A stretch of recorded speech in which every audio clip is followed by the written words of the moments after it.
Huu ndugu zangu, wananchi wenzangu wote mlipo, ni yule Juma Omari Sharifu almaarufu Alkasusu.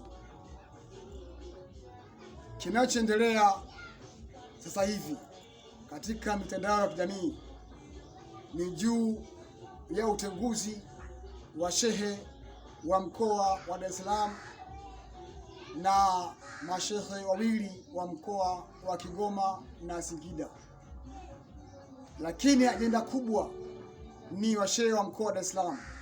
Mitandao ya jamii inamzungumzia yeye kila kukicha. Sasa ndugu yangu, yeye ni nani?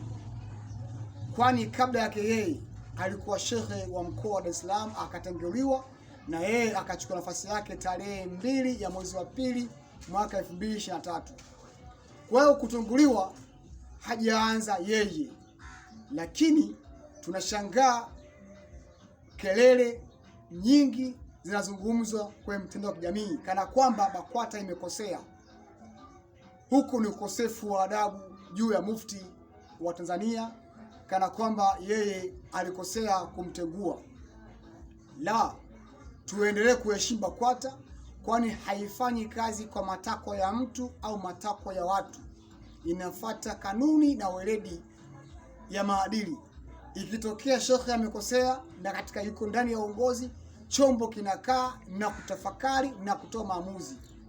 Kwa hiyo tushabikie. Leo imekuwa kama ni ushabiki sasa. Mfano kama jana Ijumaa, kuna baadhi ya watu walikuwa hawaswali pale, wamejazana msikiti wa Kichangani kwenda kuswali naye ushehe wa mkoa wa Dar es Salaam. Huo ni ushamba na ushabiki ambao una msingi wote. Hata kwenye serikalini, mtumishi akikosea, rais anamtengua. Si hajabu, yeye nani? Kama alikosea ni mwanadamu, na taasisi ikaamua kuchukua hatua. Kwa hiyo tusiendelee kushabikia vitu ambavyo havina msingi. Na kuna wengine wanachuki na taasisi, wanaingizia hoja hiyo ya shehe mkuu wa Dar es Salaam kama ni hoja ya kushtumu taasisi. Eti wana uchaguzi mwaka huu. Sasa uchaguzi na yeye inahusiana vipi? Yeye aliingia kwenye utenguzi wa aliyotangulia na yeye ametanguliwa. Kwa hauhusiani. Sawa? Kuna makosa ambayo ameyafanya ya nje ya kimaadili ya BAKWATA, akaondolewa. Kwa hiyo ni msingi ya BAKWATA. Kwa hiyo tuendelee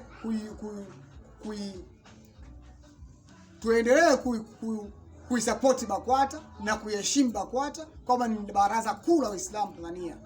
Sina mengi, nimekuja hapa kuwaeleza ndugu zangu kwamba tushabikie, tusishabikie, tusiwe ni washabiki pasipokuwa na msingi wote. BAKWATA hajakosea, ni chombo kipo huru na chombo kipo kwa ajili ya kusimamia maadili na Uislamu. Asante sana. Juma Omari Sharifu.